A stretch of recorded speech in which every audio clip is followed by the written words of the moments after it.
बिस्मिल्लाहिर्रहमानिर्रहीम। अस्सलाम वालेकुम वरहमतुल्लाहि वबरकातुहू। अज़ीज़ स्टूडेंट्स, मैं उम्मीद करती हूँ अल्लाह के फजल व करम से आप सब खैर आफियत से होंगी। आज का लेक्चर स्टार्ट करने से पहले दुआ पढ़ लें। रब्बि इश्रह ली सदरी व यस्सिर ली अमरी वहलुल उक़दतम मिन लिसानी यफ़क़हू क़ौली रब्बी ज़िदनी इल्मा।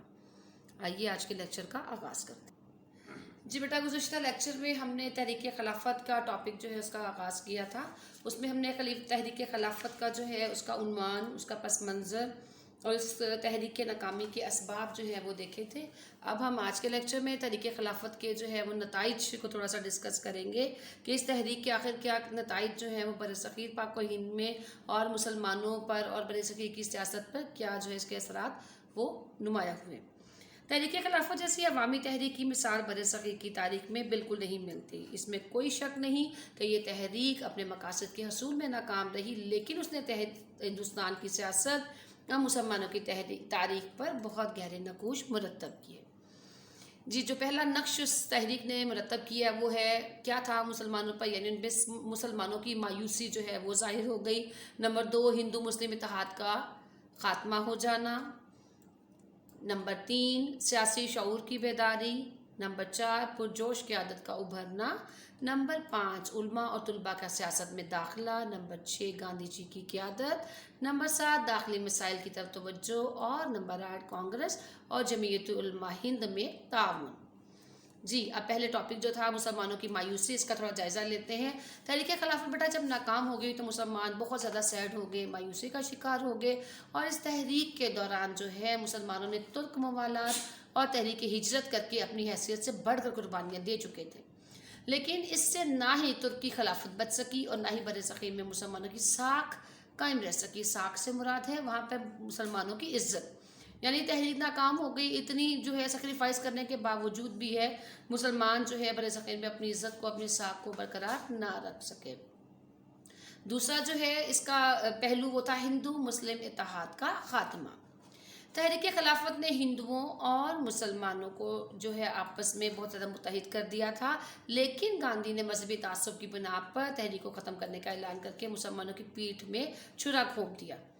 इससे हिंदू मुस्लिम इत्तेहाद जो है वो पारा पारा हो गया और उसके बाद कभी भी हिंदू और मुसलमान किसी भी मामले पर आपस में मुत्तफिक ना हो सके। सियासी शऊर की बेदारी। जब तहरीक खिलाफत में बेटा मुसलमानों ने बेशुमार कुर्बानियाँ दी, माली जानी नुकसान हुआ उसमें बहुत ज़्यादा, तो उन्होंने मुसलमानों को खुद तमादी दी और सियासी शऊर की दौलत से माला माल भी कर दिया। इस सियासी शऊर की बदौलत बरसग़ीर के मुसलमान एक अलग वतन हासिल करने में कामयाब हो गए। पुरजोश क़यादत का उभरना, यानी इस तहरीक के बाद जो क़यादत बरसग़ीर पाक व हिंद में उभर कर सामने आई, उस खिलाफत ने या उस क़यादत ने बरसग़ीर के मुसलमानों को मुखलिस और पुरजोश अवामी रहनुमा फराहम किए। अगर मुसलमान तहरीक खिलाफत में अपने क़ुव्वत बाज़ू क्योंकि आजमा चुके थे, तो पाकिस्तान के लिए जंग लड़ने का हौसला जो है वो भी इनमें बेदार हो गया। जी, उलमा और तुलबा का सियासत में दाखिला। तहरीक खिलाफत उलमा को मदरसों से निकाल कर मैदान सियासत में ले आई। मौलाना मोहम्मद अली जौहर अलीगढ़ के तुलबा को जमातों से निकाल कर तहरीक खिलाफत में ले आए और उनके लिए जामिया मिलिया अलीगढ़ कायम किया, जिसे 1925 में दिल्ली मुंतकिल भी कर दिया गया।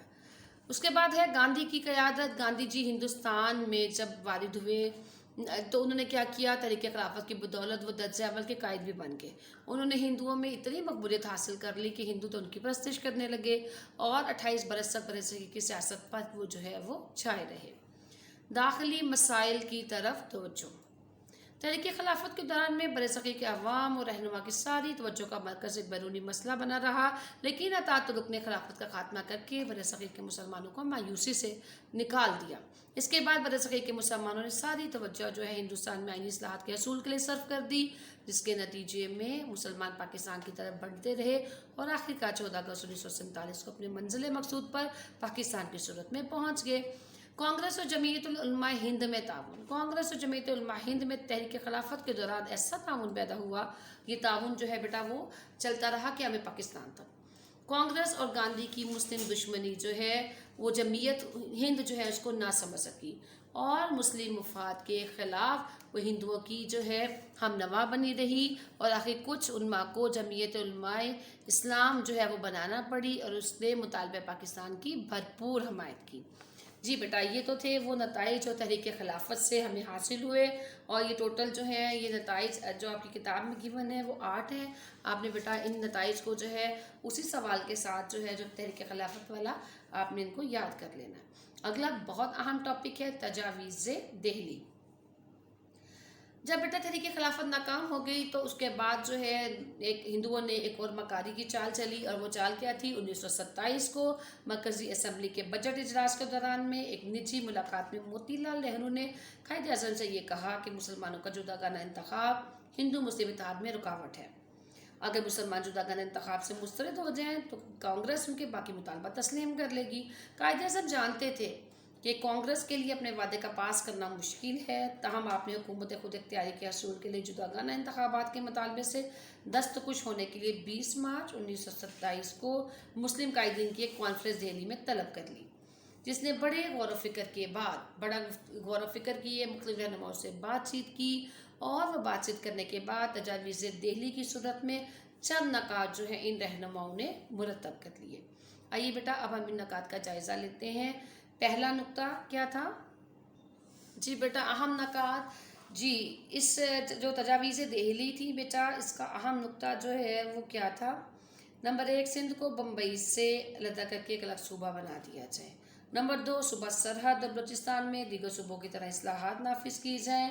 نمبر 3، مرکزی اسمبلی میں مسلمانوں کے لیے 1/3 نشستیں مخصوص کی جائیں۔ نمبر 4، مسلم اکثریت کے صوبوں میں ہندوؤں کی وہی مراد دی جائیں ہندوؤں کو جو مسلم اقلیت کے صوبوں میں دی جائے۔ پنجاب اور بنگال کی قانون اساس اسمبلی میں مسلمانوں کو ان کی آبادی کے تناسب سے نمائندگی ملے، اور کسی بھی ایسے مذہبی مسودہ قانون پر غور نہ کیا جائے جس کی مخالفت اس فرقے کے 3/4 ارکان کر دیں۔ اچھا بیٹا اس فارمولے کو کلی طور پر مکمل طور پر قبول کرنے سے مسلمانوں میں جداگانہ انتخاب سے دستبردار ہونے کا اعلان کر دیا۔ ان تجاویز کا کانگریس کے بعض رہنماؤں نے خیر مقدم بھی کیا۔ تجاویز دہلی کی وجہ سے مسلم لیگ اختلافات کا جو ہے وہ شکار ہو کر 2 دھڑوں میں یعنی 2 حصوں میں تقسیم ہو کر رہ گئی، اور پھر کیا ہوا؟ سر محمد شفیع نے جداگانہ انتخاب کے مطالبے سے کسی صورت بھی دستبردار نہ ہونے سے انکار کر دیا۔ اس طرح ان کے ہم نوا شفیع لیگ یا لاہور لیگ کے نام سے جناح لیگ سے الگ ہو گئی۔ یعنی بیٹا ان تجاویز دہلی کی وجہ سے مسلم لیگ کے رہنماؤں میں آپس میں اختلافات ہونا شروع ہو گئے۔